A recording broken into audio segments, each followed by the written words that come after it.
It is my distinct pleasure to be able to welcome all of you to this first in a series of amazing panels, Immigration Policies for a New Era, Challenges and Promises.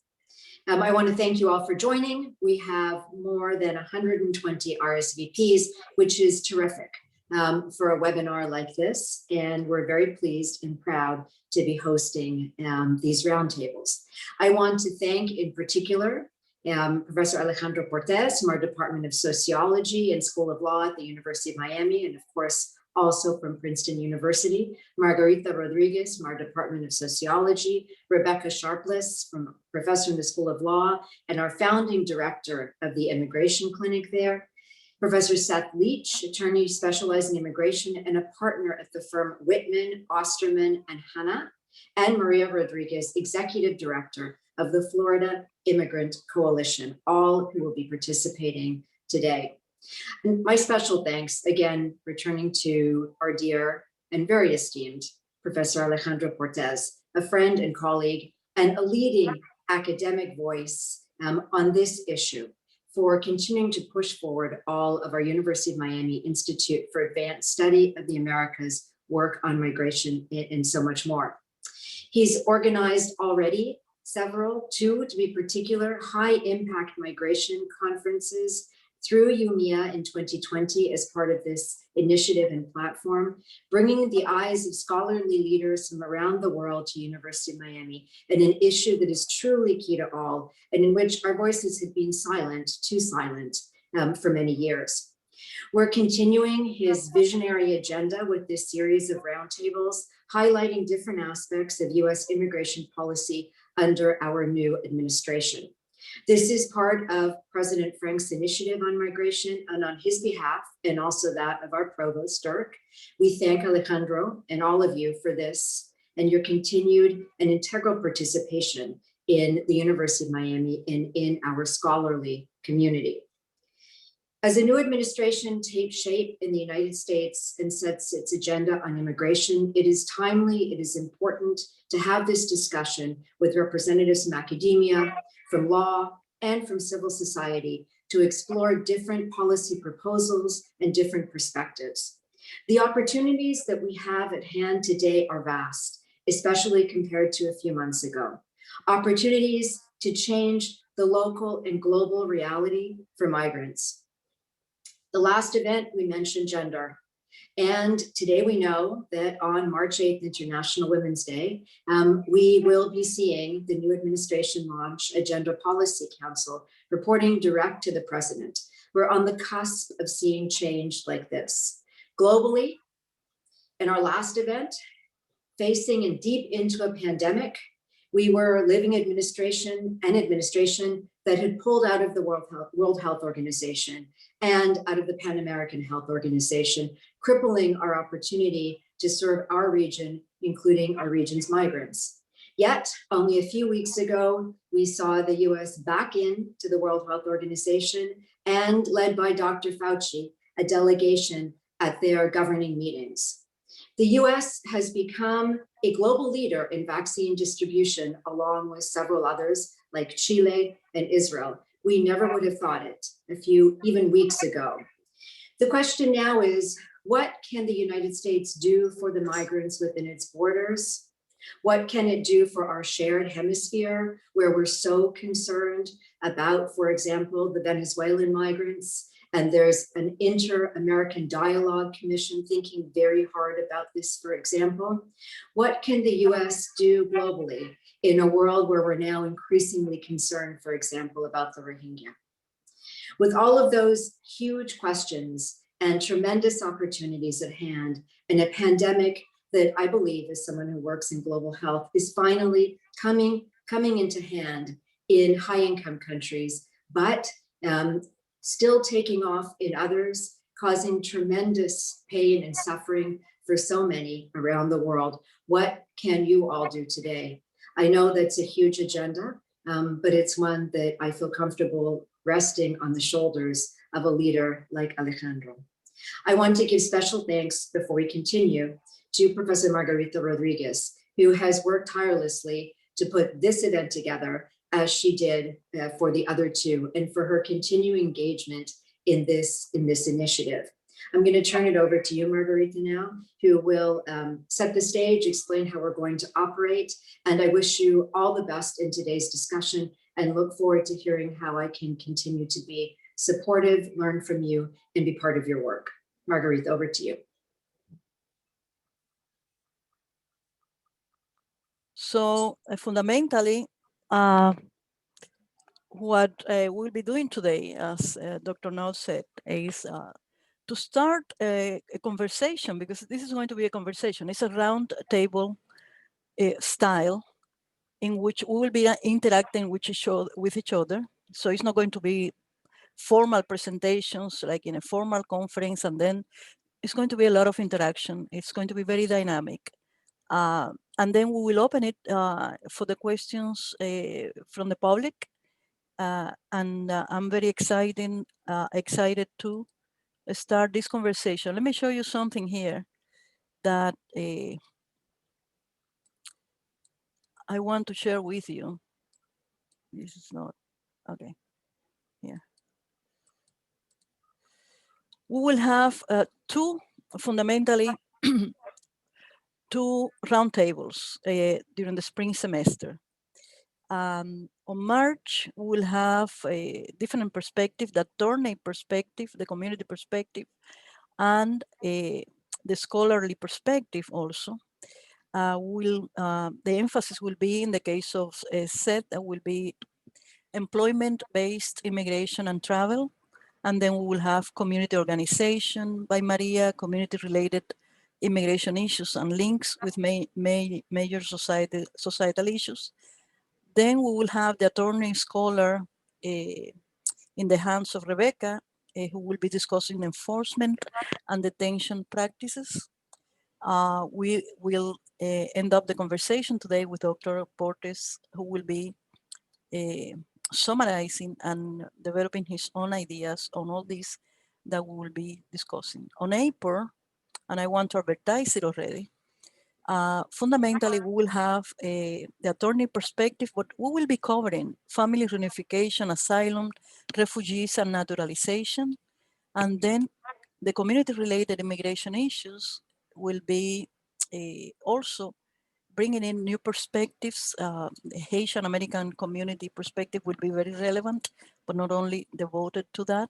We'll have a very interesting discussion on climate change and migration, and we'll close with a presentation on my part concerning comprehensive immigration reform, perspectives, actors, and interests involved, and the Congress executive conundrum when shaping immigration policy. So without further delay, let me give you another graphic understanding of what we are doing here. As you see, these are the pathways toward naturalization.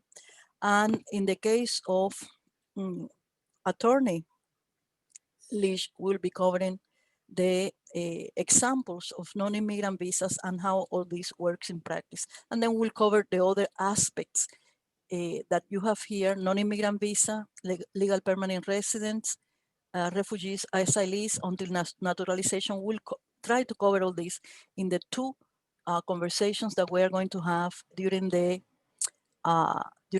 spring semester. So we can move now to SET and try to keep going here. Okay, let me stop here, and then SET, you're welcome. More than welcome. Good morning, everybody, and thank you for your participation today. You know, I watch a lot of news, and I watch, all the major networks on news, and it seems that the issue that gets a lot of attention, as it should get a lot of attention, is what's happening at the southern border, the refugee crisis, and the humanitarian crisis that that really we see on a daily basis in the news. The area of immigration that does not get a lot of coverage is employment-based immigration. I am fortunate to practice in both areas, but my practice focuses primarily on bringing highly skilled immigrants to the United States. And it should get a lot of attention. Last night, in preparation for this, I looked for some statistics, and I think these statistics are very helpful. Half of all America's Fortune 500 companies were founded by immigrants. About 1/4 of all of the patents that are being issued in the United States to scientists in the United States come from immigrants. Companies such as Google, Tesla, other American major companies, pharmaceutical companies, are founded by immigrants. There is a great article, if anybody is interested in looking at it, by a professor at Stanford, Shai Bernstein, which is entitled Contributions of Highly Skilled Immigrants to the United States. I highly recommend that if you want to get an idea of what the contributions of highly skilled immigrants are to this country in terms of biomedicine, chemistry, all kinds of areas. It is fair to say that immigrants are making a major contribution to science in the United States, to innovation. I believe, it's my view, that immigrants drive immigration in the US. One fascinating fact, and I consider myself a little bit of a trivia hog, I came across something last night, and my question is, who is Abdul Fattah Jandali? Well, many of you are probably saying, well, I don't know who the heck that is. That's Steve Jobs' father. And it is fair to say that Apple would not exist if Abdullah Fattah Jandali did not come to the United States as a Syrian refugee many years ago from Homs, Syria. So without further ado, I want to jump into, I'm going to share my screen now. And I hope everybody can see that. We're going to try to cover a number of issues in a very short period of time. Typically, I give presentations, I give a lot of training, and the presentation that I'm going to give to you in probably the next 10 to 12 minutes is typically something that I would spend 4, maybe 5 hours on over the course of a few days. Employment-based immigration, there are basically 2 means which people immigrate to the United States or come to the United States, or a pathway that employment-based immigrants follow to come to the United States. Most of them start as F1 students. They start as students studying at our universities. And when they graduate, they oftentimes seek to remain in the United States. They do so through temporary work visas, such as shown here, the H-1B, TN-01.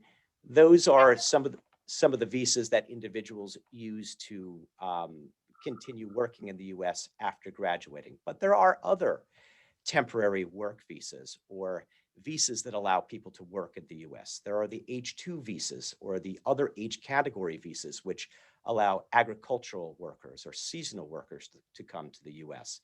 There are E-visas for investors. But most people who start with a temporary visa don't want to stay temporary. They want to remain in the United States for the long term. They have a career here. They have businesses here.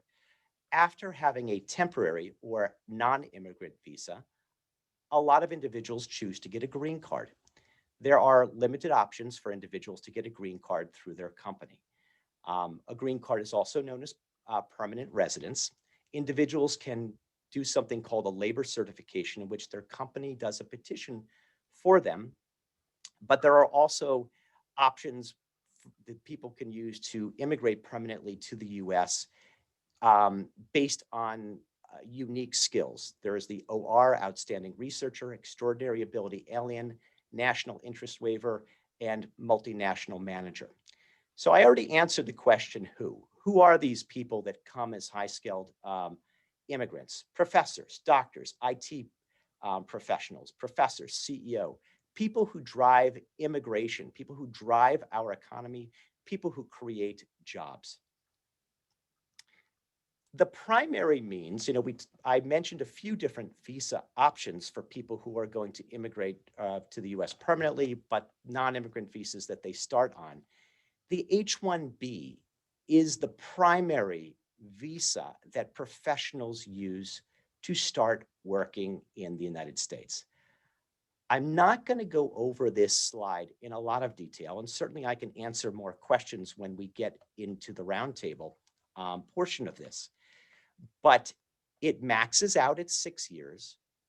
There are only 85,000 H-1Bs available on an annual basis, and there are prevailing wage requirements. The 85,000 visas are not enough. There is a lottery every year to determine who gets this 85,000 visas. And the prevailing wage requirement is meant to protect American workers and is meant to protect the immigrants themselves, which basically says that employers cannot pay an individual less than the prevailing wage in a particular profession.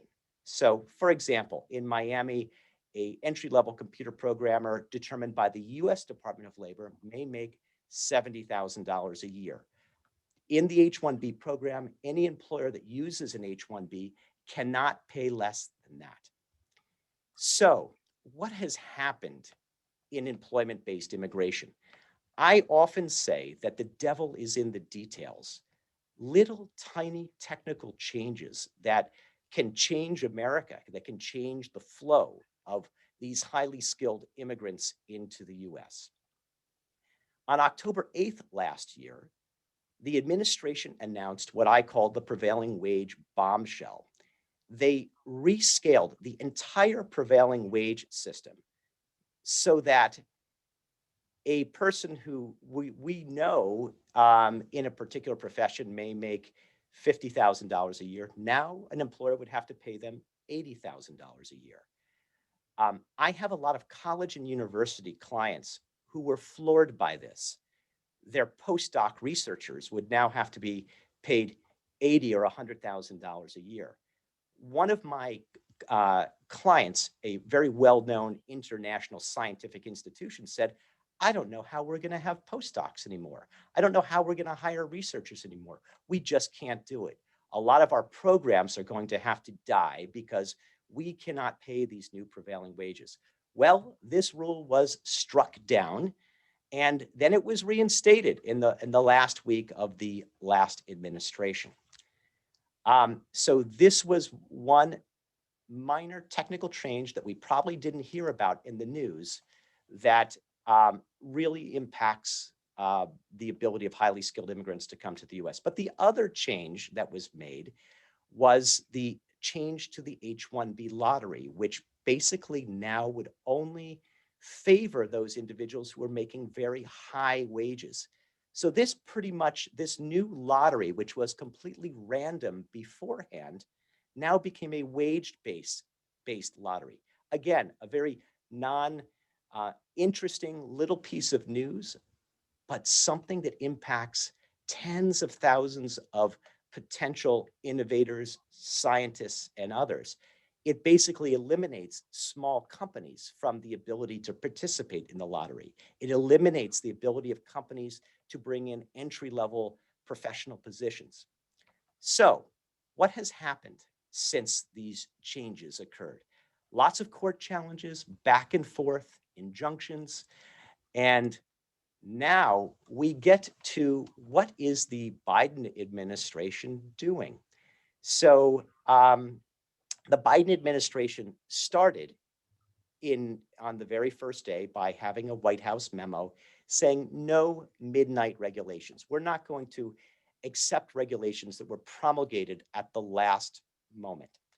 And then there was a change. And by the way, if I were to change this slide, when I wrote this slide, it was 2 weeks ago, I would now put a question mark after the title. Biden administration starts to roll back Trump H-1B EB rules. I would now put a question mark after that, because it seemed that initially the Biden administration would roll back this new lottery rule, change it. would roll back the prevailing wage change that came out in the last weeks of the last administration. But they did not. The administration started on the right foot, and all they have done up to this point is delay the implementation of the new prevailing wage and delay the implementation of the new lottery. So if you are immigrant advocates, we really need to push the new administration, not just to postpone these terrible rules, but to actually revoke them or change them back to what they were, or have a new set of rules. So the Biden administration did introduce a major comprehensive immigration reform bill. And this bill would make major changes to our employment-based immigration system in good ways. I'm not going to go through these in detail, but they would remove a lot of the backlogs. Indian nationals, for example, might wait 12 years to get a green card. And a lot of these Indian nationals are choosing right now, hey, I'm just going to go back to India. I'm not going to wait 12 years in the US. So innovation is going to another country and not remaining in the US. The new bill would create an easier pathway for those who have STEM degrees, science, technology, engineering, mathematics degrees, to remain in the US, therefore fostering the type of innovation that we spoke about earlier. And there would be other benefits which are listed here, which I would be happy to talk about in more detail when we get into the Q&A and the roundtable section. I did have one other topic that I wanted to address, but I won't address it in as much detail. And that is, over the past year since COVID-19, we have seen tremendous restrictions in the ability of immigrants to travel. And this impacts my clientele because a lot of my clientele have H-1B visas. They go and visit families and they come back. There have been a number of bans, starting with China, then moving on to the Schengen countries, including Brazil, Nigeria, etc., to prevent the spread of COVID. In addition to specific travel bans, there have been other limitations of processing visa stamps for individuals to re-enter the United States, and limitations on the ability of immigrants to come into the US as green card holders in employment-based and family categories. Some of these things have been rolled back. And one area that had been of particular concern for the past few years was a non-COVID ban that suspended the entry from certain Muslim countries. That ban was revoked on January 20th, a very good thing for a lot of people. But some of the other bans have been kept in place. If you are an H-1B visa holder, and you do not have a visa stamp in your passport, you can't leave the US right now unless you are in a certain profession, because consulates will not issue a visa to return to the US. That travel ban, the ban on certain H-1B issuance, has not yet been revoked by the Biden administration. It is set to naturally expire at the end of March, but we don't know whether that will be extended, and we don't know what additional travel bans will continue. It surprised me that that was not revoked. But I highly recommend to almost all of my clients, don't travel at all, because these are not just US issues. There are travel restrictions going into other countries and travel restrictions returning from those countries. I mentioned here special Canadian issues. The Canadian government has been very strict on Canadians returning to Canada. And the Prime Minister of Canada has promulgated a series of rules that make it very difficult for Canadians to go back to their home country without pre-quarantining in Canadian government-sponsored hotels.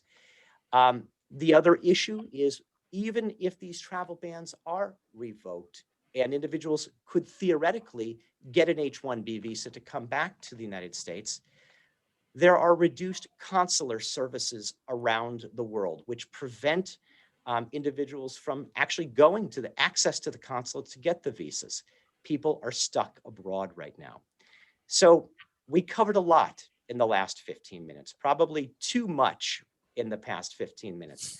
But I hope that we will have an opportunity to discuss this a little bit further. And I'll pass the baton on to the next person. Okay, I'm here. Okay, so I have a question for you because now you got me scared about the H1, the H1B visa or program. Do you see that, you foresee that there will be a replacement, or what is going to happen with it? So in terms of the travel bans, Margarita, I believe that the remaining H-1B issuance travel ban will probably expire at the end of March, which would allow those who don't have a visa stamp in their passport to travel, get a visa stamp, and return to the US. But there is the additional problem that I mentioned, which is consular availability. Many consulates around the world, US consulates around the world, are closed or are working on skeleton staffs or are only open for very limited appointments. So even though it is theoretically possible after the end of the month to get an H-1B visa stamp, it may not be practically possible because of consular availability. My continued recommendation to my clients who have these types of non-immigrant visas and do not already have a visa stamp in their passport is to not to travel until things start to reopen. Mm-hmm. Do you think they will have any change in terms of in the, beyond the pandemic? I mean, in the case of the program, any substantive modification, replacement? Well, in terms, in the global sense of what type of visa options exist, the bill that was introduced would probably give new categories of visas to those individuals who are in STEM professions. So that would be a good thing. I am, however, worried about the future of the H-1B program. I've been practicing for 25 years, and politics always seems to get in the way of practical changes. And I really want to see the Biden administration take action on the H-1B lottery issue and the prevailing wage issue, because if action is not taken to revoke those two rules, we will see a gutting of the H-1B program. So that's something that I lose sleep over, and hopefully those rules will be revoked and the H-1B program will continue intact. What are the main obstacles that you see for that kind of reforming the employment-based programs? The obstacles that the administration will face? There are always, and this may be a little bit beyond, kind of the pragmatic practice that I have, and I may not comment on it as well as others, but there are always political forces which prevent practical solutions from occurring. Okay, so let's move on now. Excellent. This is as you said, it's not mentioned that frequently. And if you want to talk about important roles of fathers, of prominent businessmen, we can talk about Mike Bezos, the father of Jeff Bezos, who is Cuban American. He came from Cuba and he's the father of Jeff Bezos. Rebecca, anxious to listen to your interesting presentation. Let's go. Thank you. And thank you, Dr. Rodriguez, Drs. Nall and Portes for arranging this symposium and for asking me to participate. I wanted to underscore before I start something that Mr. Leach said about the changes under the Trump administration, which was that the Trump administration made thousands, I think it's over 4,000 changes to the immigration law, or immigration policy and administration of the immigration law. And it's going to take some time to try to reverse some of those changes. So let me see if I can share my screen properly here. I may need to hit a couple buttons to get this going correctly. Actually, so let me start it. All right, I hope everyone can see that.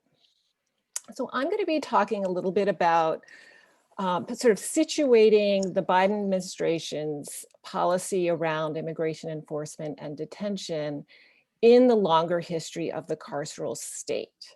Okay, so I don't think we can understand sort of where we are today and what the future looks like until we understand where we've been and how it is that we got to where we are today. So let's take a look at how many people we have in immigration detention. So on any given day today, although the population is actually down because of COVID, but let's dial it back to right before COVID hit. On any given day, 50,000 people, including women, children, men, families, are detained across the United States in ICE immigration, in immigration detention. If we look historically at the increase in the use of detention, we see that it has grown immensely over the years. When I started practicing in 1994, there were far fewer people in detention, less than 10,000. And again, we have 50,000 today on any given day. So just an exponential growth in the use of detention. If we look at how much money we're spending as a nation, that has also grown. So these are numbers from 2018, 3.1 billion, but if you look backwards, 18 years, it was only 1.8 billion. Still a big number, but look at how much it has increased over the years. So just a massive apparatus for holding people in detention. I'm showing this chart because it shows the comparison of the incarceration rate between criminal incarceration and civil immigration detention. And so the gray is the graph for the increase and then decrease of criminal incarceration. And we see that it peaked in about 2006, 2008, but now has come down. It is not to say that we don't still have a massive problem with criminal incarceration rates here in the United States, but actually it is trending downward. And we can see in comparison, however, that the orange line there is the immigration detention, that has been escalating. And even under Democratic presidents, so even under Bill Clinton, even under Barack Obama, we saw increases in detention. So who's running this massive apparatus for detention? So it's a big moneymaker, both for private prisons, like private prison groups like GEO Group, but also localities who are contracting with the federal government to hold people for ICE at a pretty high price tag per day. And so, for example, we have several local jails here in Florida that hold people for immigration, including the Glades County Jail near Lake Okeechobee. They have capacity to hold about 500 people there. Just to give everyone a visual of what immigration detention looks like, I wanted to show you this picture. Immigration detention is civil, not criminal. However, it is jail like any other jail. And as I said, often people are being held in jails that actually are criminal jails, but the beds are being bought by the federal government to hold immigrants. So it is jail, civil detention, civil immigration detention is jail by any other name. This is a shot of a cell, a typical cell, where you'll see two people confined to a very small space with an open metal toilet. It looks like a jail cell in a maximum security prison. And as a point of contrast, I wanted to show you a picture of a maximum security jail cell in Scandinavia, I believe Sweden. This jail cell looks like a dorm room. Notice the TV, the curtains, the books, the personal items. So we are in terms of our mass incarceration and the harshness of our incarceration, we are off the charts here in the United States, both with respect to criminal and civil immigration detention. Okay, so the question is, how did we get here? So we can look, I think, for the origin story of our massive civil immigration detention system to the war on crime starting in the 70s, followed by the war on drugs in the 80s, continuing into the 90s under both Republican and Democrat administrations, where there was a increasing focus on the use of our enforcement methods as a means of social control, to solve social ills. There was a growing tolerance, I think, in the public for that, and politicians who wanted to get elected had to sort of beat the drum of incarceration and to get elected. And so that's the sort of narrative that I think is beginning to erode, especially with the popularization of such analyses as The New Jim Crow, the book by Michelle Alexander, which talks about criminal incarceration rates as sort of a new Jim Crow. And that sort of narrative, I think, is also changing with the discourse around police brutality and a more nuanced understanding of enforcement as targeting a particular group of people as a means of social control. But I think we have a long way to go. But we can certainly look for the origins of our massive civil immigration system to the war on crime and war on drugs. We can also look to it in terms of the increase in the sheer number of beds. And there's something called the bed mandate. So Congress passed some legislation that was interpreted as requiring that any given time, immigration enforcement officials fill a certain number of beds. I believe it was 30,000 at the time. And so there was a sense in which, even if it didn't make sense to fill those beds, to have enforcement actions that would fill those beds, that nonetheless they were required to do so.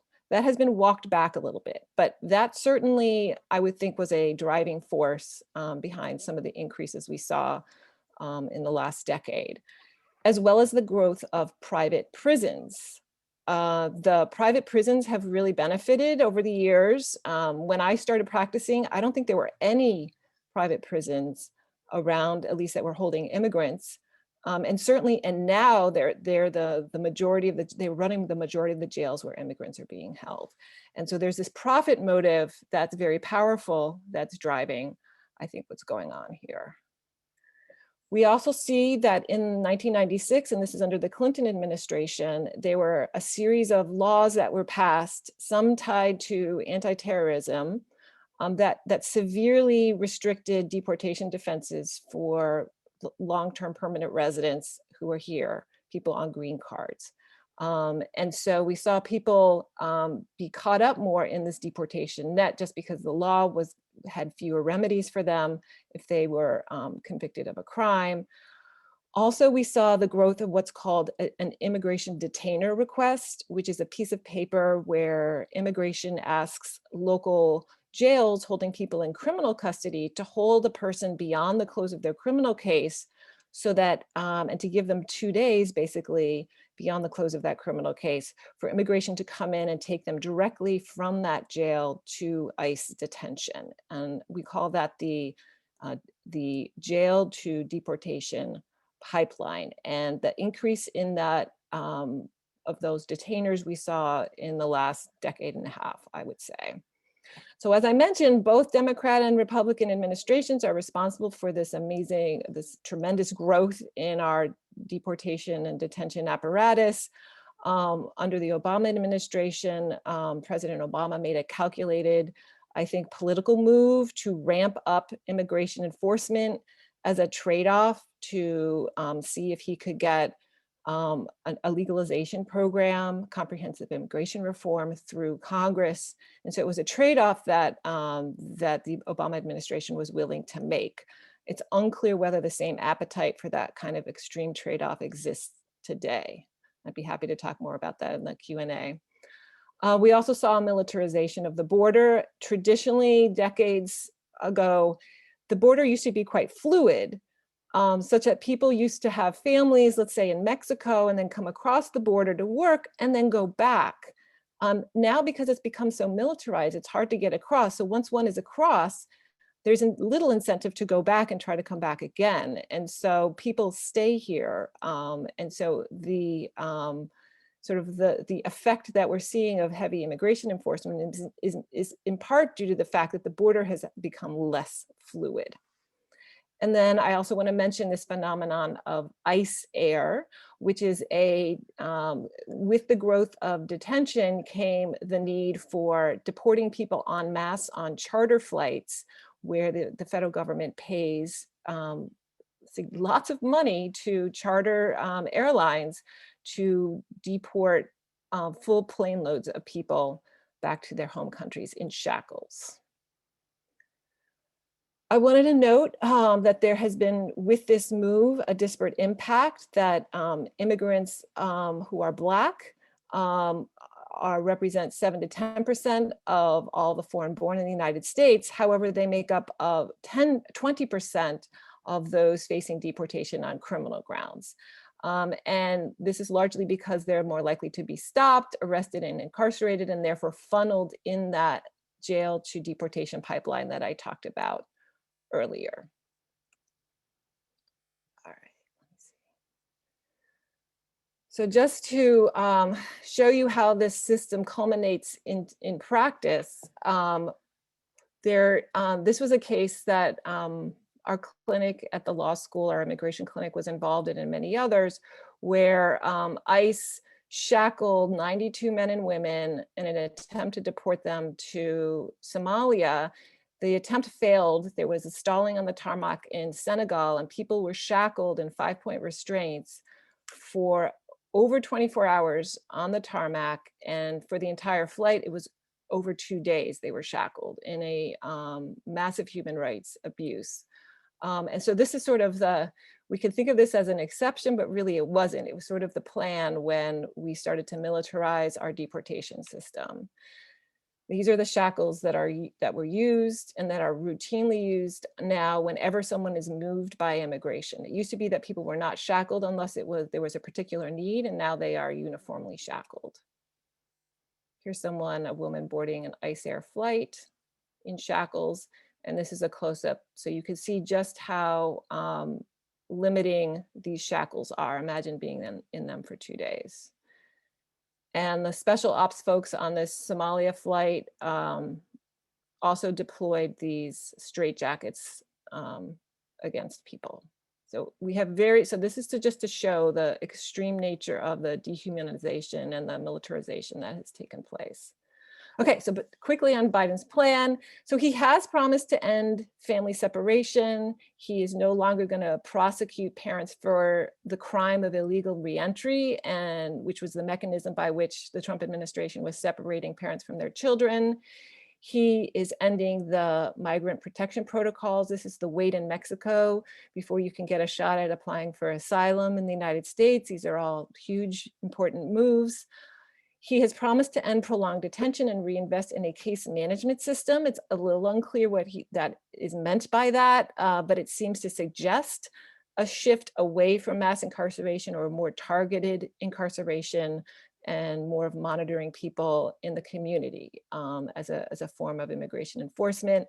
And he wants to restore sensible enforcement priorities. And this seems to be calling back to the Obama administration, which did at some point try to narrow its enforcement priorities to people that it believed were convicted of serious crimes. And it has issued a memo along those lines that is a little bit more humane than the Obama priorities. But what his plan does not include is any promise explicitly, at least, to reduce the number of detention beds that it's going to fill, or to end private immigration prisons. He has promised to end private prisons in the criminal context. He has not promised to end the use of those detainer requests, which sets up this jail to deportation pipeline. He has not promised to stop detaining asylum seekers, which is regarded as a human rights violation generally. He has not even pledged to end family detention. He's pledged to end family separation, but not family detention. And he has not pledged to end the detention of unaccompanied minors. And ICE Air and shackling will continue as far as we know.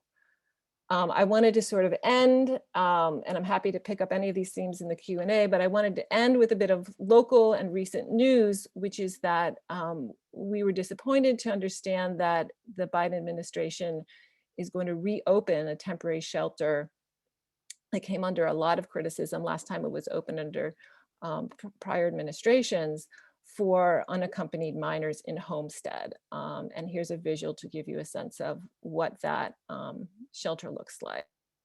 So I think I'll end it there and turn it back to Dr. Rodriguez. Thank you, Rebecca. Very, very interesting. This is an amazing presentation also. I have a question for you because the issue of narrative play a fundamental role here. And I think that in the Foucauldian tradition, they would have a lot to say about what's going on and the disjuncture between the narrative. For example, in the case, let me go to one aspect of it. You were mentioning that it's important to see the history, the trend, and typically people tend to associate the discourse of the Democratic Party, the leaders of the Democratic Party concerning immigration with a positive approach toward immigration. But it was Ronald Reagan, the one who provided the amnesty, and it was Bill Clinton, the one who enacted IRERA in 1996, one of the tougher immigration laws ever, not only concerning undocumented immigrants, but also concerning entitlements for permanent residents of less resources, et cetera, et cetera. And you were mentioning something very interesting, that you don't see that in the Biden administration, there will be a radical trade-off as the one followed by Clinton and then Obama. So you don't see that kind of radical approach continuing? It's a great question. I am cautiously optimistic, but still believe that, you know, we still have to have a healthy skepticism about this moving forward. I am an optimist as a person. We have to. But I will say that I do think that the narrative around mass incarceration, both in the criminal context and increasingly now in the immigration context, because it is spilling over, I think, is more nuanced, and that that the general public is less accepting of this demonization of anyone who has had contact with the criminal justice system, including immigrants who have had contact with the criminal justice system. And there's, I think, more of an appreciation of what's behind a criminal justice system, such that now there's more understanding and empathy for people who sit at the cross-section of immigration, deportation, and the criminal justice system. However, how far that's going to get us, I'm not sure. There's a majority of Democrats in the Senate, but a slim one. It's unclear what compromises will have to be cut. And this is in part from just talking to people on the Hill, think that there is a changed conversation around people with criminal convictions and more of an understanding. It remains to be seen how much that's going to get us. I will say, as to your point regarding Reagan versus Clinton, it is true that today more than ever, immigration has become a lightning rod and there's more polarization. And so even though more people in general, both Democrats and Republicans, are more open to having more open society, people have become entrenched in their views. And so that polarization is still in play. And in some ways, there's more polarization than there was in the past, even though people are more sympathetic to immigration. So we'll have to wait and see. We need to see. Okay, thank you so much. So Maria, we go now to the representative of one of the most important community organizations in Florida. Go ahead, Maria. Thank you. Thank you. I'm excited about this conversation, partly because we are so eager to partner with the academic research and other resources of University of Miami. And so it's a pleasure to be here. I do have some visuals. They're not as great as the ones, but that way you don't have to look at my face all the time. And oops, sorry. Let's see, I'm looking for, oh, before I could see the presentation, there we go. So I get to serve the members of the Florida Immigrant Coalition as the executive director, and I'm going to put my time on to make sure that we can get plenty of time for the conversation. It's a social movement organization. We have about 50 groups throughout the state, and we come together for the fair treatment of all people, including immigrants. We like to think about us building Florida as a true home for all. And we've been addressing issues that affect people's ability to live, love, and labor without fear. Today, I'm going to just look at 3 different lenses as to why we need immigration reform, looking at the side of people, the side of the economy, and the side of democracy. I think a lot has been said already on the economic ingenuity and entrepreneurship, and on the harm that's being done through criminalization. I'll do a little bit on the people, and like we like chisme, but who are these people that we're talking about? A lot of it is being determined by status or authorization. Some people enter without inspection. Some people come in with student or business visa, as the first presenter talked about. And some of those visas do not result in legal permanent residence. The movement for reform for the 11 million is made up of a lot of different, a whole continuum of statuses. And at the Florida Immigrant Coalition, we're working arduously to get some protection from deportation for people through these statuses, but also to help legal permanent residents become citizens, and to get citizens to become voters. That's part of like our civic engagement continuum. And eventually some of these voters could actually run for office and help make sure that the leadership reflects the diversity of the community. As you see these different statuses, essential workers, 70% of undocumented immigrants are essential workers, frontline workers, farm workers. The issue of the farm worker is so important because it brings food safety, and food safety is a national security issue. And Americans have to decide whether they want food, foreign food picked by foreign hands in foreign lands, or American produce. And here in Florida, agriculture is such an important aspect of not just our economy, but of food security for the nation. We also have many people who, almost 500,000, who have temporary protected status.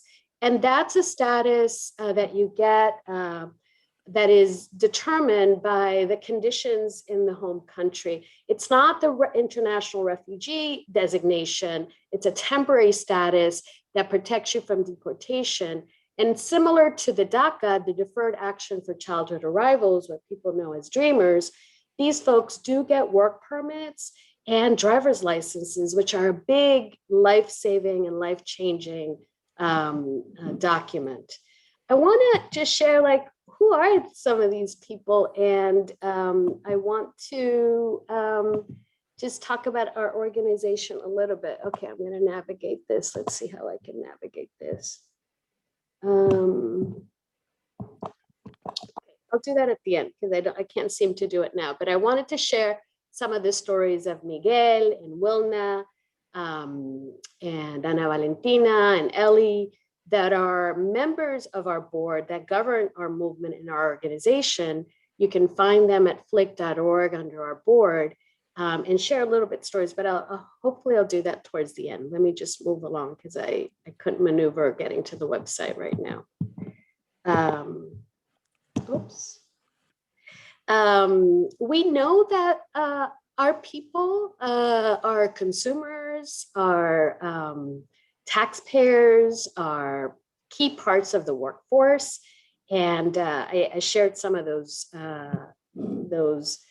aspects and industries primarily. In Florida, 1 of 3 small business owners is an immigrant. And many of these folks not only are self-employed and have their own businesses, but they're actually employing other people, generating lots of community wealth. Obviously, the consumer power and the taxpayer power is important as well. I know at some point, Stephen Goss, who is the actuary for Social Security, talked about the deficit for Social Security would be 15% greater, would it not be for the contributions of immigrants. And so we want people's labor, but we don't want their humanity. We want people's contributions, but we're not recognizing their families. And that's a real contradiction. And as Becky said, there is, there's, regardless of your political persuasion or your economic ideology, there's broad consensus that immigrants grow the economy. There was this letter, initially was 500 Nobel laureates, economists from different schools of thought that were supporting immigration reform. That's been updated to almost 1,500, saying that migration is good for the economy. Many of us fought arduously against globalization because it undermined protections of labor and of the environment. Regardless, this New World Order has been displacing so many people. And if goods and capitals can cross borders so easily, but yet people are criminalized. And as Becky highlighted, there's a disproportionate impact on people of color, whether they be Black or Indigenous people throughout the hemispheres. And this is a global phenomenon, not just here in the United States, as we're at 80 million people displaced across the globe. This is just a site to talk about the fact that, again, juxtaposing the value of getting reform and people getting them fully authorized so that they can maximize their productive potential versus using our tax dollars to put people behind bars and incarceration.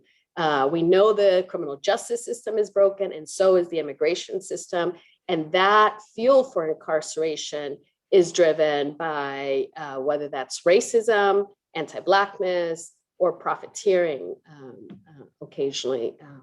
People are not disposable. And that leads us to then democracy, the piece of democracy. There is consensus that for people who are in this country, who've been turning in their papers all the time, whether it's DACA or TPS, or who want to, come out of the shadows, there's broad consensus that we need immigration reform, not just for dreamers.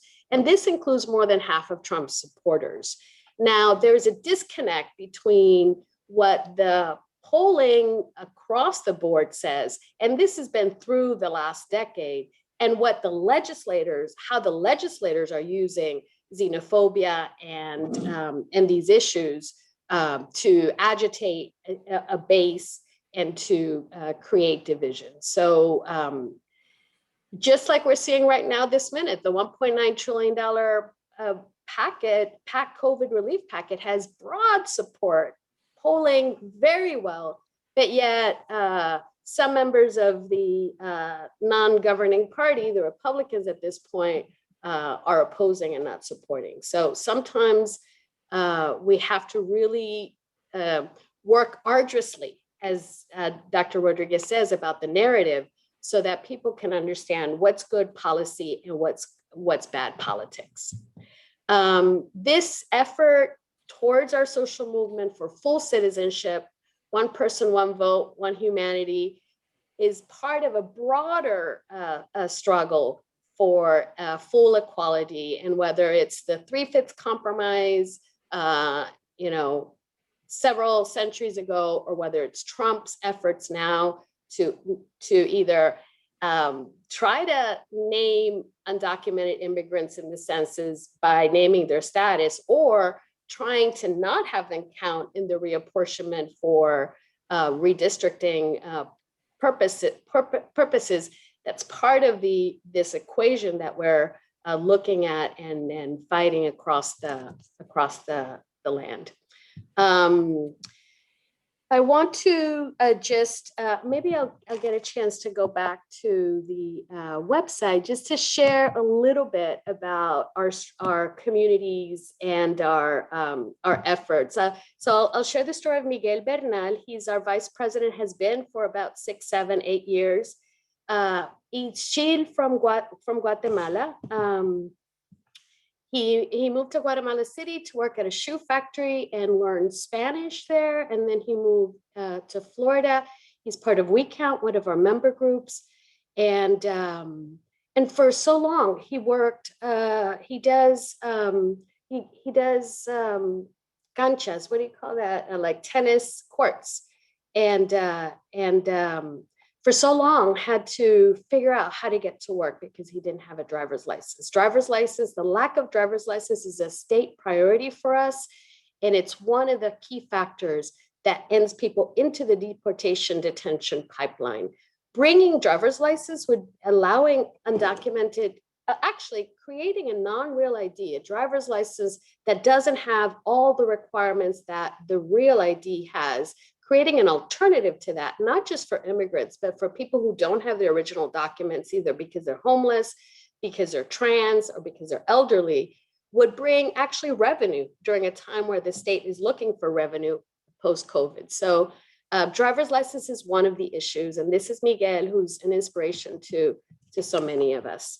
I'll share the story of Wilna. She is in Orlando, and Wilna is Haitian. She's been here for about 20 years. Most of the Floridian TPS recipients are either Haitians who were granted TPS after the 2010 earthquake, or Hondurans who were granted after the 1998 Hurricane Mitch. Increasingly, we're seeing climate as one of the root causes of displacement, and important to connect the dots between our policy around local food, and the displacement, globalization, the protection of the planet, and the displacement of people. Wilna is a labor organizer, although she worked as a Disney housekeeper for many, many years. She's been here for more than 20 years. The average TPS recipient has been here 17 years. Every 2 years, turning in their paper, giving their document. And you can imagine the impact that has in terms of starting a business, going to school, buying a home.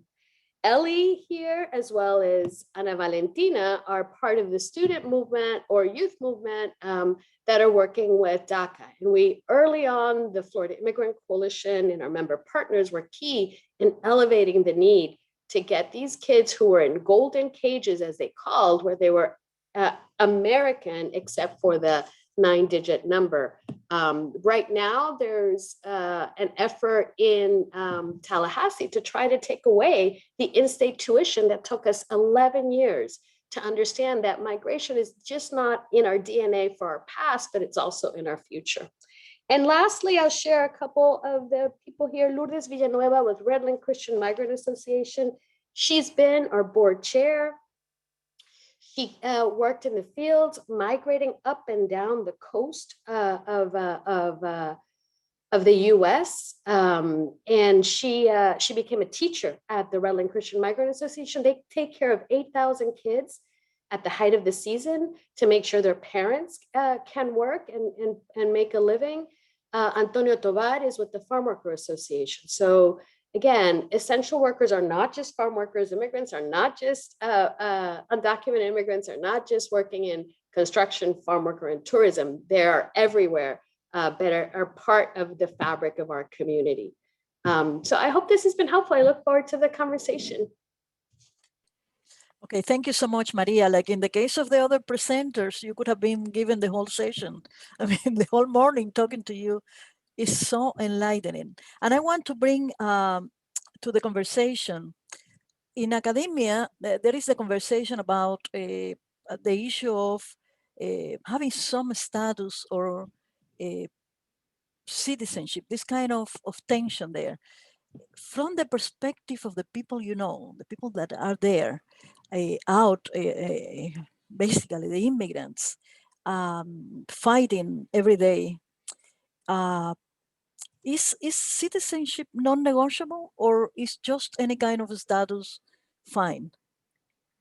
I mean, if you take it from the perspective of people who are working sun up to sundown and are, fearful of not just immigration, but the police even, sometimes people, all they want is a driver's license.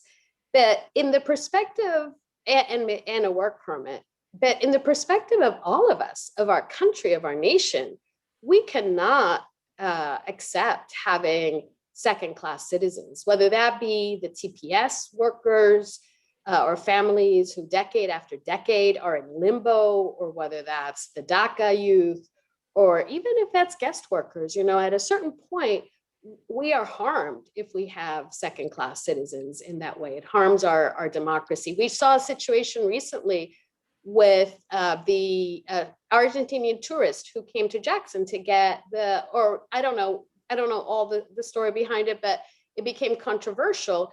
And Jackson really can't decipher who are people who have been here for decades versus who are the tourists. And that creates a problem for Jackson, and therefore creates a problem for all of us. If people don't have an ID, don't have a driver's license, and don't have a chance towards citizenship. So it's more about us than it is about, it's more about all of us, and our fates and our destinies are intertwined, not just our health and our economies, but our democracy. Amazing. Absolutely. I noticed that you describe your organization as a social movement. It's not that frequent to see an organization describing itself as a social movement. I mean, the reason, because we come from that trajectory, whether that's the civil rights movement, whether that's, movements against poverty, like we really do connect ourselves, just like Becky started. Migration is a historical, phenomena since the beginning of time. People migrate, people move. That's the history of our civilizations. What's not natural is the forced displacement of people. And so we want to contextualize these our efforts, not just to build one organization that wants to support migration, but we also want to address the root causes of migration so people don't have to migrate. And we see the multiple identities of people, how racism, xenophobia, and anti-Blackness, Islamophobia are rooted at that. So, and right now, Professor Rodriguez, Dr. Rodriguez, no relation, although now we have sisterhood through this, is that our organizations, we are building new organizations. So we have founded new organizations. Our work is on wage theft, on access to our work has been on wage theft, on access to college, on getting DACA, on establishing the Office of New Americans, on defeating the Corrections Corporation of America in their efforts to build one of the largest prisons, family detention centers in the country. I'd love to talk about that. We have a hotline. We always need volunteers and resources. We have services, we do leadership. So we are really building a whole ecology of a variety of things. And currently, to Professor Sharpless' point, we have an active campaign to shut down the Glade Detention Center, an active campaign to prevent the Homestead Children's Center from being put up, and pushing a variety of vehicles at the federal level for immigration reform. But there are so many obstacles, and we're talking about that with Seth on immigration reforms. Do you really think that it can be legitimately addressed, the issue of reform, from your perspective? Right. I think differently than other times when we've been really focused on one bill, on comprehensive immigration reform, I think now we are really seizing whatever opportunity we get to bring some relief. And we won't get it unless Senator Rubio and Senator Scott really understand that it's what makes, the political sense. And so we're building towards that, but it takes all of us. It takes all of you who believe in this to really throw in. And that's why we invite you to partner with us. Currently, there is an effort to see if the 5.5 million essential workers could get some authorization and relief through the COVID relief. There's an effort, HR 6, that combines the DACA and the TPS so that they could get some permanence since they've been turning in their paper and their identity and their fees. There's an effort for farm worker modernization to get farm workers some support. So there's multiple vehicles moving. We're also supporting TPS for Venezuelans so that they can be included in the TPS authorization towards legal permanent residence. So organizers, our job is to make the impossible possible and the possible inevitable, and that's what we work towards. Thank you so much. Thank you. Dr. Portes, we move to your presentation now.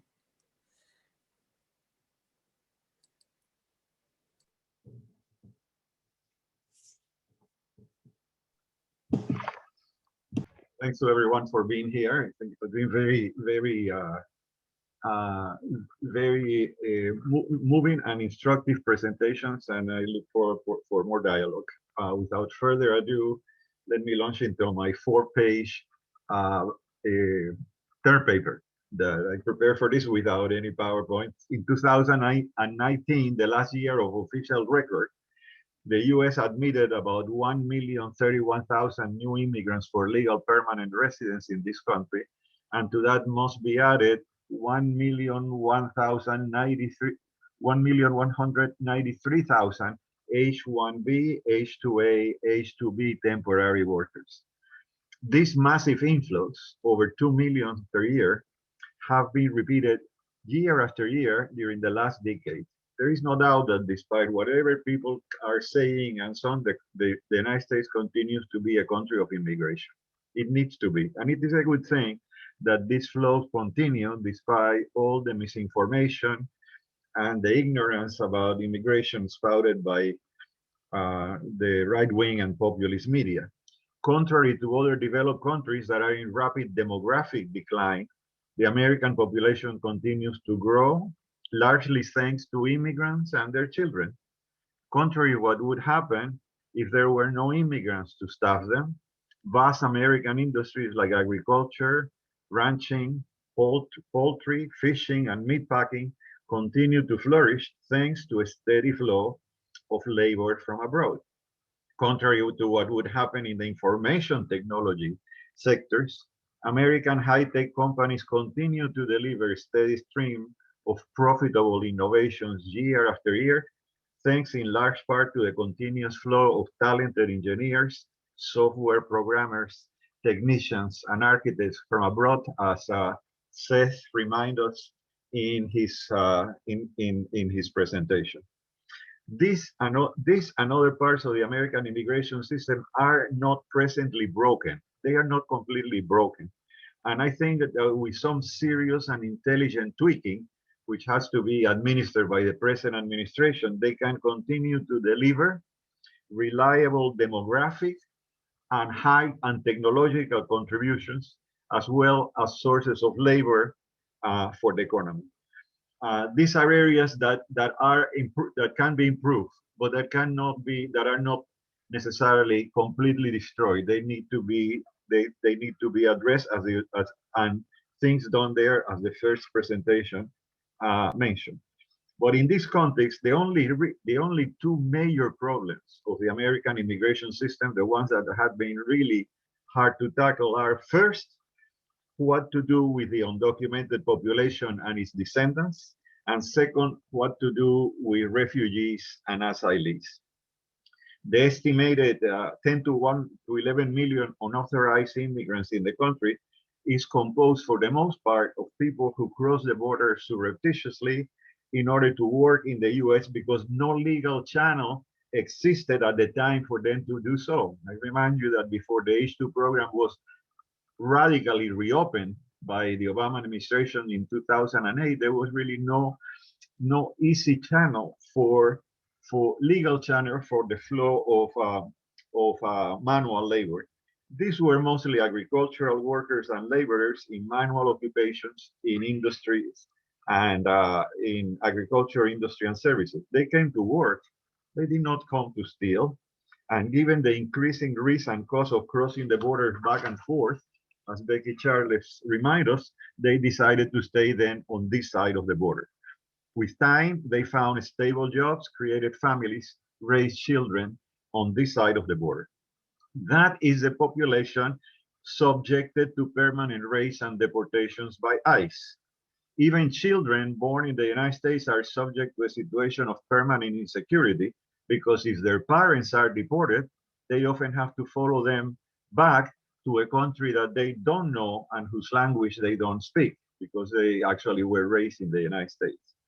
As Professor Patricia Gandara from University of California at Berkeley noted, 600,000 US born and raised children are now living in Mexico, are now in Mexican schools as a result of their families returning to Mexico from the US.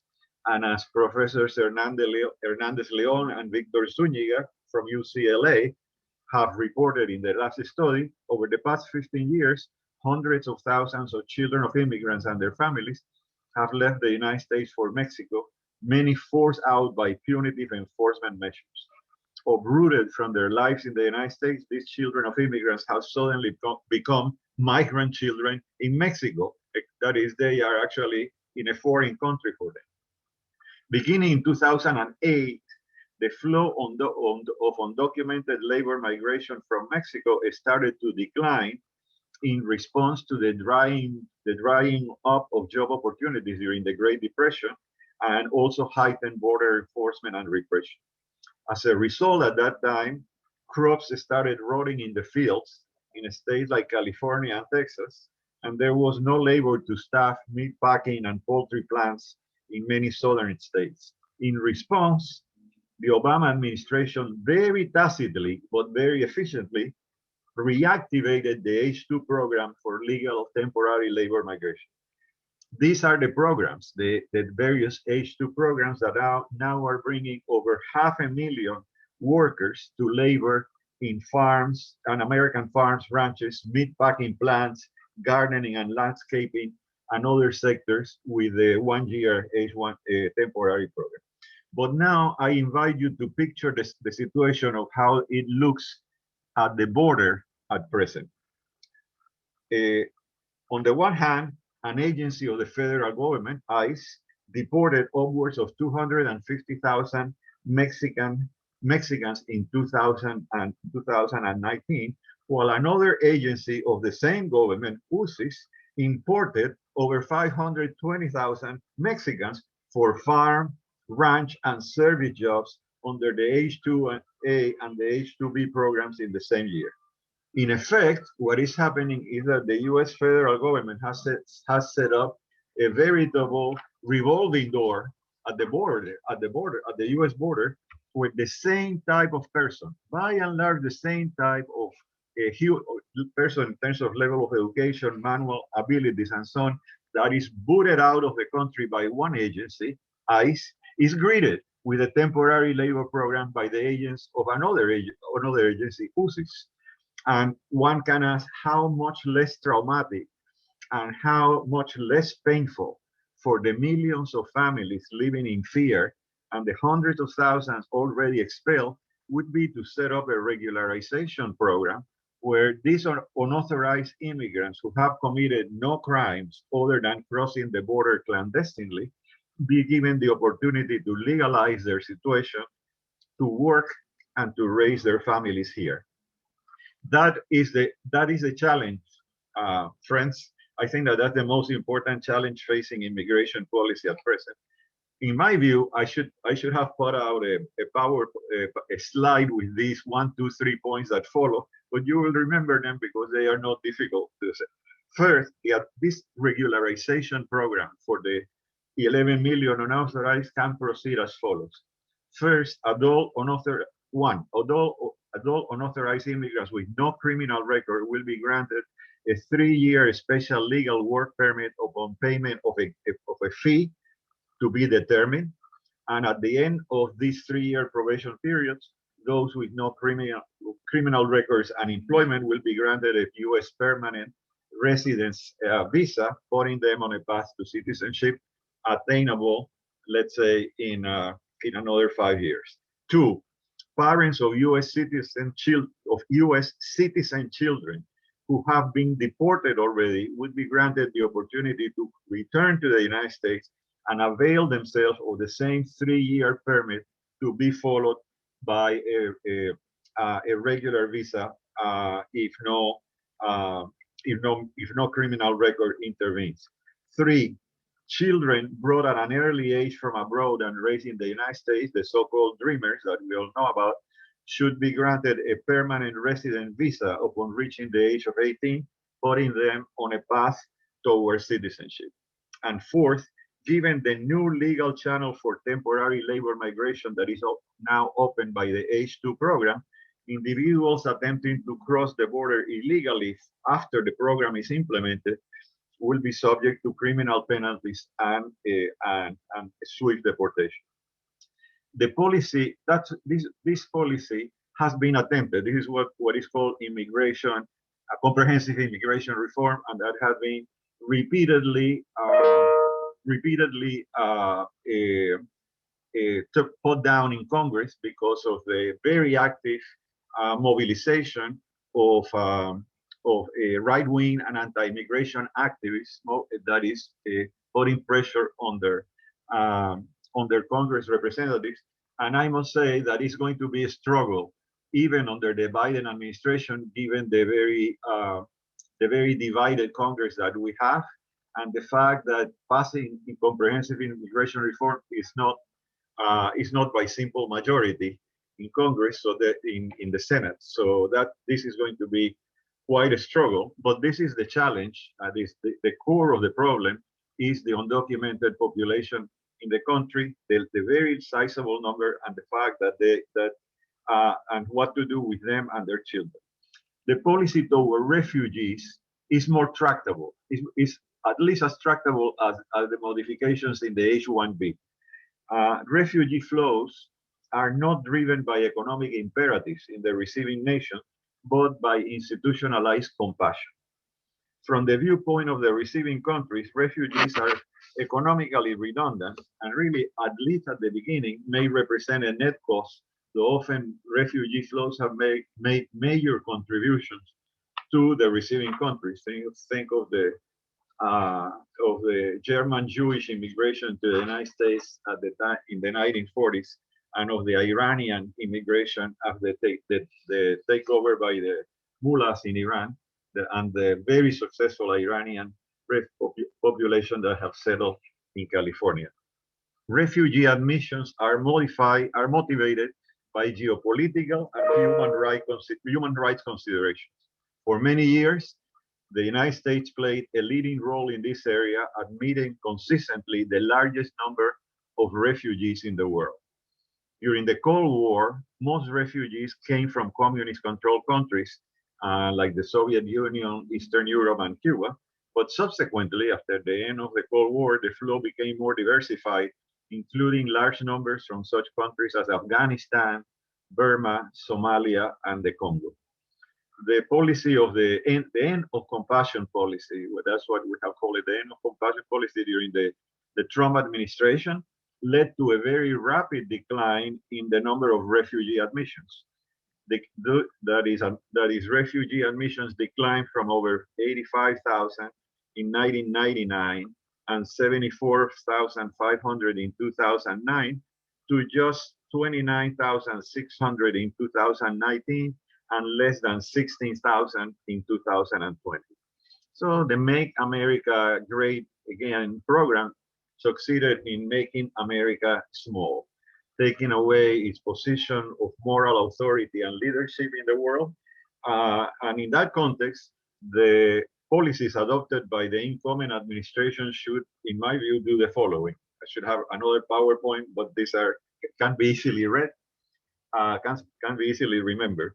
First, restore refugee admissions to prior year levels, giving priority to individuals and countries facing the most dire conditions in terms of human rights and political persecution in their country. Second, rebuild the ORR, the Office of Refugee Resettlement, that have been largely eviscerated by the Trump administration in order to process the new flows. And third, build up a capacious processing facility at the US-Mexico border in order to process asylum claims speedily and being able to treat claimants humanely. Criteria governing refugee and asylee applications should be guided by international human rights conventions and by the US Refugee Act of 1980. Claimants that are rejected at the border should be given a modicum of economic assistance to return home. Other aspects of the US immigration system can be tweaked here and there for improvement, but the policies toward the mass unauthorized population already in the country and toward refugees and asylee flows in the future are the vital pillars to construct a healthy and viable framework for governing the American immigration system in the future. In this context, of course, the most immediate challenge is the recent arrival of hundreds of minors at the border, impelled by the desperate situation in their countries and by the sudden hope of a more humane reception by the new administration. But this flow, of course, presents a serious challenge to a new administration. It cannot be simply let go, but it cannot be persecuted. Clearly, not all seekers of asylum can be admitted, but enough personnel should be moved to the border to give each individual case attention and to host these youth while their cases are processed. Returning them home requires urgent reinforcing of consular personnel in the countries of origins and arrangements with their respective governments to provide a viable reception. ICE is in the habit of just dumping deportees in their countries of origin, given the near anarchy and violence in countries like Honduras, when these children come from, this will not do, and the returnees should be given much greater protection than at present, in order and their cases followed even after they return home. Thank you. Thank you, Dr. Portes. So we open the conversation for the members of the panel. Do you have any questions to other members or any comments you would like to make before we open it to the audience? If there is any, if there are comments or questions from the public in general who are witnessing this important conversation on immigration policy, if you have any question or any comments to make, any concern, any policy proposal, you're welcome to make an intervention. Anyway, so thank you. It's hi, and yes, hello. Okay. Yes. great. Yes, sorry, and sorry, I can only be on this. Of course. Hello. This is can you see me? Anything but from this new administration. Dr. Knoll, could you repeat your question? It got warbled. Yeah, it may not. I may not have enough. Can you hear me now? Much better now. Yeah. We don't hear anything now. Hello? Can you send the question in writing, maybe? Felicia, you are muted. Yeah, I don't have good connection. I'm going to send it in the chat, Alejandro. Okay. Mm-hmm. Okay, any other question while we wait for that one? Any other comments? I'm happy to weigh in a little bit about what it looks like to talk about processing asylum claims and why it is that it's incredibly difficult to process asylum claims quickly. And one of the issues is that it's a very complex area of law, and it not only requires an understanding of the legal elements, but the law has been set up such that often one cannot qualify for asylum through one's own testimony, that there needs to be corroboration, which can take a lot of fact investigation. and gathering of witnesses and possibly documents. The way the doctrine of asylum has evolved in the United States actually makes it a very high barrier to actually getting a grant. Now, there is a provision in the law that allows people to establish what's called a credible fear of persecution, which is a lower standard than for to be actually granted asylum.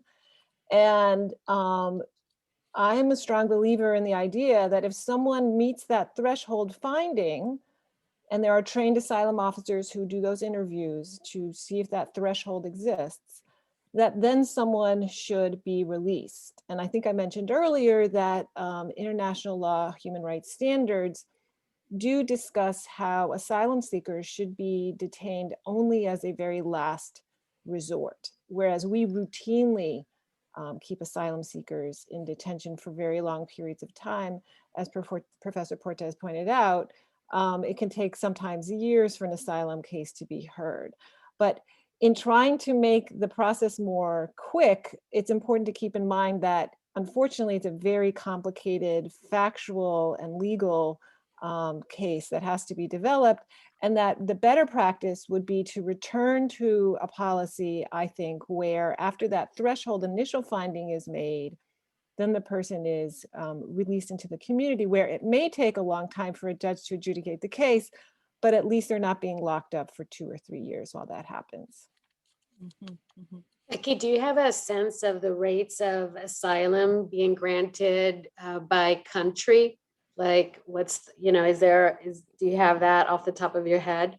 Because I know there are disparities. There are given- disparities, absolutely. And the way the doctrine has evolved, particularly under the Trump administration, what's unique about the immigration law arena is that a lot of the law is not generated by the judicial branch or the legislative branch, but by the executive branch in these administrative law decisions that can be overturned by the Attorney General. And so what President Trump did was have his Attorney General roll back the interpretation of the law, which I think is quite capacious, roll it back to essentially make it almost impossible to get asylum for the kinds of claims that are typically coming out of Central America, meaning one's based on domestic violence or one's based on a social group of fearing gangs. And so even though generally the law should be able to accommodate those claims, they, as a practical matter, have been shut down. And that's actually one of the things the Biden administration has agreed to change. But it does make this a very difficult area of the law. I will say one other thing is that perhaps the biggest factor in trying to succeed in an asylum case is what judge one gets. That there are statistics that track the wide disparity of asylum grants between judges. So you may have a judge where they're granting maybe a third of the cases, and then you have other judges that are denying 94% of their asylum cases. And so one has to look, I think, take a hard look at our asylum system to see sort of what's broken about how we're choosing our judges and why there's such disparity there.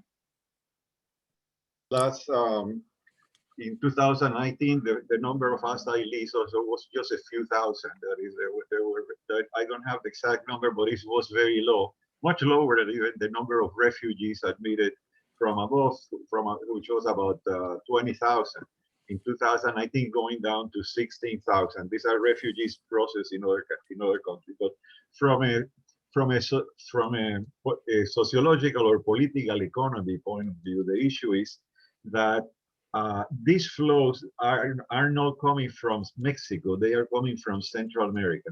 They are coming basically from countries whose states are imploding, in large part because of past American policies toward the civil wars in their respective countries that have left behind a great deal of violence and a very weak institutional structure. Notice that there are no major caravans or refugee flows coming from Panama or Costa Rica at all. It is simply is that northern triangle and particularly Honduras. Necessarily, it is important to work at the source, just like Maria was pointing out. That is, many of these people are coming for a real fear of persecution of the gangs and the imploding situation of their country, it will be necessary in the long term, whatever happens in the legal system and so on, if you want these flows to diminish and eventually to cease, to work in the countries of origin, to strengthen the institutional structure of those countries, to strengthen the armed forces, including the police, vis-a-vis the gangs, and so on. So to create a situation that would be that would be less desperate than what is prompting these caravans across Mexico. And of course, the whole policy of the Trump administration was to deny all of that and simply to say no, to make it so difficult and so punitive that that these laws will end, and even to buy off the Mexican government to set up a border that is another barrier at the southern border, so that those groups will not come. This cannot go on, and definitely that presents the present administration with a conundrum, because you cannot admit the an entire country here, but you have to deal, as I said in the presentation, you have to deal with each asylum request in a more humane way and immediately start working in strengthen the institutional framework in the countries from which these flows originate, because that will be in the medium to long term the key. Okay, we have a question from Dr. No on the issue of vaccine, and I think that Seth, Maria may have a word on this. One affects traveling. I mean, the relationship between access to vaccines and traveling. She's concerned about that, and also the issue of undocumented immigrants and the issue of vaccination. Maria, have you heard anything, any concerns about within the community on the issue of vaccination and undocumented immigrants? I mean, the access to healthcare is a major issue and a major problem for immigrants across the country, across the state. And oftentimes people may be able to access primary care, but then are not able to access secondary and tertiary care. And you know, I think similar to, as I said earlier, this pandemic more than ever has really shown that our economic and our public health fates are intertwined. And so, you know, this not providing, you know, preventive care and access to primary care and other health care ultimately hurts us all. So we saw this situation that I mentioned briefly. There was much ado about apparently some tourists who tried to access some vaccines, and obviously that doesn't serve us. But the issue around what is required for people to access care, and when things that we take for granted, like an ID, like a lease, like a utility bill, many people do not have access to that. Many people do not have access to documents that show their identity. And it's hard to believe that, you know, many people do not have credit cards. And, you know, like, we have to understand that that's the experience and the reality of many people. And so we're working arduously to get a municipal ID, and like I said, a state ID, so that some of these systems can be navigated a little bit easier to the benefit of us all. And concerning the fear of immigrants, because it's open in the website of the immigration system. Basically, they are saying that there will be no retaliation, that they should go ahead and get vaccinated and all that. But what is in the minds of people concerning? Whether real or perceived, fear is fear, and fear will keep people frozen from taking action. Currently, we have several pieces of litigation, one of them against the against the state on SB 168, which is forcing local municipalities and state agencies to come into collaborative agreements with Immigration and Custom Enforcement, ICE.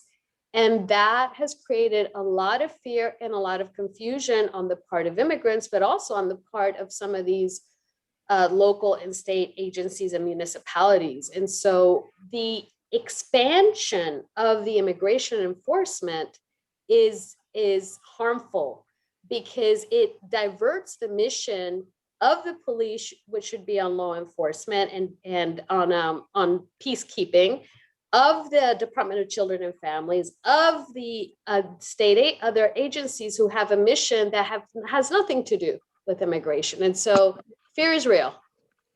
It is worth, I think, at this point, Maria, to point out that the targets of this enforcement program and the sufferers of this fear are overwhelmingly the undocumented, the unauthorized population in the country. That is, people who come with an H-1A or H-2A or H-2B visa, they have a document.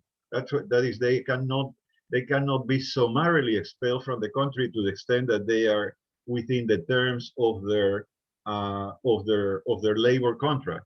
So the country at present, beginning on 2008, have actually created an avenue for the legal entry of unskilled and semi-skilled labor for agriculture and the labor-intensive industries. It is called the H2 program, and it is bringing over 500,000 people a year. So we have an avenue. But on the other hand, we have the 11 million that were there behind, and that are the targets that are completely vulnerable for the reasons that you mentioned. They don't have they often have no documents, and depending on where they are persecuted and so on. So I'd like to emphasize that the big battle in the immigration field is going to be what to do about this vast undocumented population, and whether we will able to succeed in regularizing. Regularizing that means eliminating this revolving door at the border that I mentioned before, where you kick out of the country the same type of person that you are bringing in under one of these temporary labor programs. And I think that I repeat, is going to be a big confrontation, because this which is used to be called in the past comprehensive immigration reform has been repeatedly defeated in the Senate due to pressure from right-wing movements, and and we are going to have to, that is, those of us who realize that fixing the immigration system that is broken because of this undocumented population is going to require a very decided and energetic struggle. We have a Only question. caveat I would, oh, I'm so sorry, Scarlett. The only caveat I would say, Dr. Portes, is that DACA recipients, TPS recipients, and legal permanent residents are deportable and have been deported, just as in Dr. Sharpless, Professor Sharpless could correct me. Yeah. We have a question from an attendee which harks back to asylum judges, and it reads, from where do you think asylum judges should be recruited? The question of the source of asylum judges is very important. When I look at New York judges right before the pandemic, they had mostly been recruited from ICE or the military justice system. I think that in advocating for change in the asylum system, recruiting judges who have human rights background is critical. I could certainly speak to that. That's absolutely correct, that if you look at the biographies of especially the newer immigration judges and the newer members of the Board of Immigration Appeals, which is the Administrative Appellate Tribunal, they were typically former ICE prosecutors, meaning the prosecutor that represents the government in immigration court. And so there does need to be a hard look, I think, and this was a deliberate strategy. It's actually analogous to the strategy that the Trump administration used in the judicial branch in appointing ideologues as federal judges that will take us years to undo, and look at the Supreme Court as well. So we're seeing that at the immigration court level. And I absolutely agree. I think people who have a human rights background, practitioners, especially people with public interest backgrounds, to bring that diversity of perspective and understanding of the issues and not just come from it from an enforcement point of view. I agree, that's absolutely critical.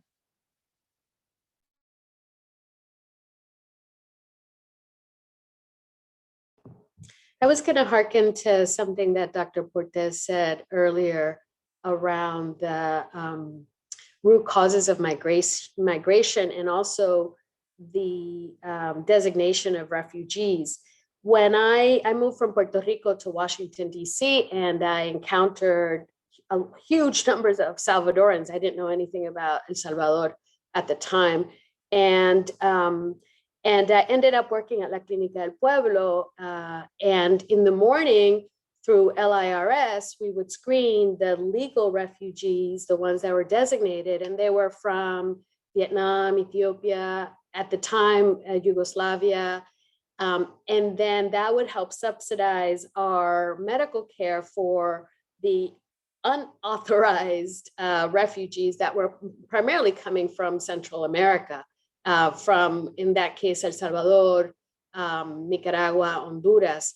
And so, and at that time, the US was supporting the military regime of El Salvador at a tune of $1.5 million per day, second only to the military foreign aid to Israel. And El Salvador is a very, very small country. They call it El Pulgarcito de América because it's a very small country. So in some senses, the militarization of Central America and the impact on the systems, institutions, and culture, in some ways, we are harvesting that foreign policy.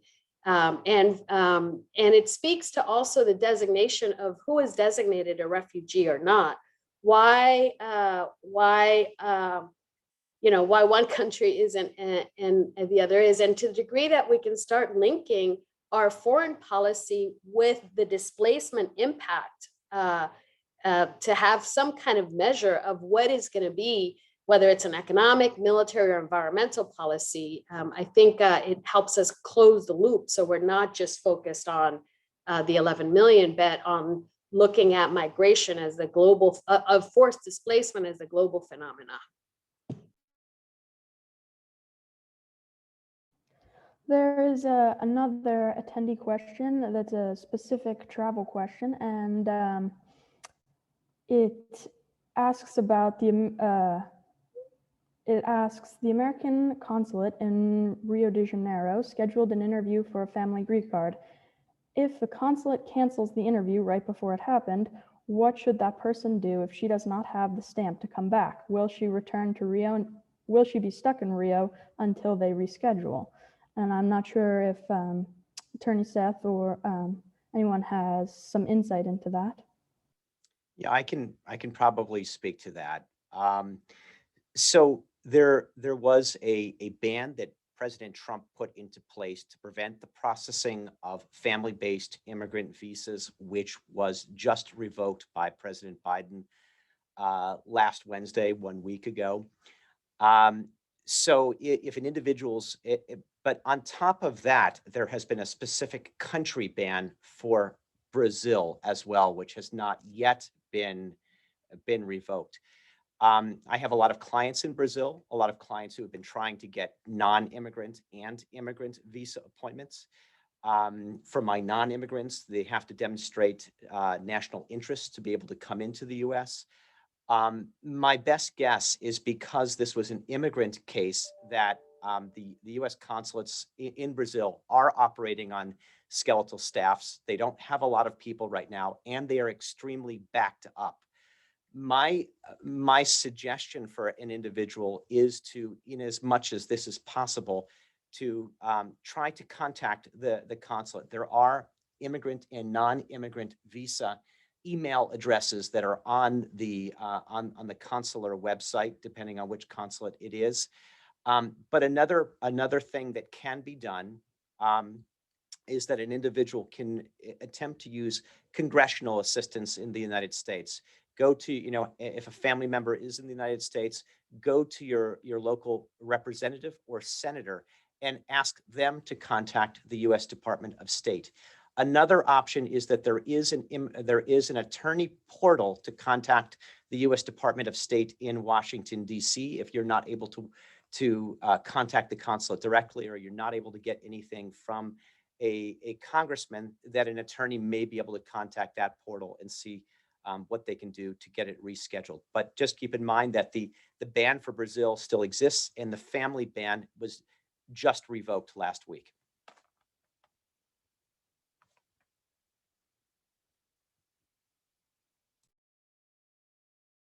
Any other comments or questions from the panelists? We don't have additional questions from the audience, so The only Maria. other thing I would say to Dr. Portes, he mentioned that the Senate has failed to pass. In fact, the Senate did pass a bill in 2013. Marco Rubio was part of the Gang of Eight that fashioned that bill, and it failed in the House when then Speaker Boehner did not bring it to a vote. There is a positioning and possibilities for some reform, and I think if we're able to, for example, bring in the Venezuelans into that, it would the more we can grow the stakeholders that can see that reform is beneficial on a variety of fronts, the more likely we are to get some reform. We were just on collaborating with Impact, which is an ABIC, a business coalition that we partner with, and there was just a very broad front from many Republicans, including Senator Martinez, Jeb Bush, Mike Fernandez, and others that are really putting in their political social capital to make this happen. But it's not going to happen if institutions, organizations, and leaders don't raise their voices. I hope we've made the moral and economic case for this reform. So I invite you all to join us. Absolutely. I think that it is worth remembering, Maria, and I accept the correction. That is true that sometimes it passes in one house and it doesn't pass in the other, but 4 times attempts at comprehensive immigration reform came before Congress under Bush and the Obama, and under both Bush and Obama administration, and they were consistently defeated. And this is in the literature. This had been documented by the extraordinary mobilization of the Tea Party, as used to be called, and a nativist movement that basically clogged the congressional telephone lines and fax lines with messages to their Congress people. This opposition to comprehensive immigration reform extends to the expansion of the H-1B program, of which CES is an expert, because actually many of the companies that were bringing H-1B professionals wanted to expand the program from what it was, and that is together with blocking the idea of regularizing the undocumented. The same group blocked the idea of expanding the H-1B program. Both things fail in Congress. So basically, I think that with you and so on, yes, I think that there are there are a number of interests, not only of well-motivated immigration activists and people such as yourself, but actually economic interests that will favor a program of regularization reform and a more reasonable immigration system as a whole. But I think that we are still going to confront a great deal of pushback from the very same forces that have defeated immigration reform in the past. The intentions of this administration in regularizing the undocumented are clear. I mean, it's clear that that's what Biden wants to do. That's what Alejandro Mayorkas intends to do, and so on.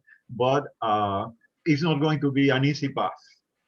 It would be relatively easy to to extend the dreamers status, at least for the time being, but to provide a regular path toward a permanent visa and to regularize the population of the undocumented is going to be a political struggle.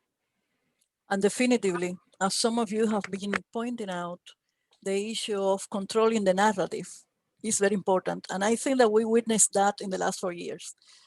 It's important to control the narrative. And in the case of immigration, it's not enough to say, to talk about root causes, because there are two narratives on root causes. And everybody talks about root causes. There has been this kind of cooptation of the conversation of root causes of immigration. So we need to make it very clear. And I think that Maria was mentioning something that is critical, the issue of anti-globalist approaches, because it's right there in the global where the root cause is. And how do you articulate that kind of discourse with very pragmatic discourses on immigration reform? This is one of the issues we need to really think about. Any other questions or comments? This has been an excellent, from my perspective, very engaging, very motivating, very interesting conversation on current immigration issues from different perspectives. It is important to follow up on the second event that we are going to have now on April, in which we are going to discuss deeper the issue of undocumented migration and other issues that are, because of time constraints, we haven't been able to target here. We will be discussing that. Dr. Portes, do you want to say something? That's it? Okay. Okay, thank you very much to the participants. Thank you very much to the audience. This is what we should be doing, talking about these issues. It's important to talk. And Maria, count on us, okay? We are here. And bye, thank you so much. I think this is it. Thank you. Bye-bye.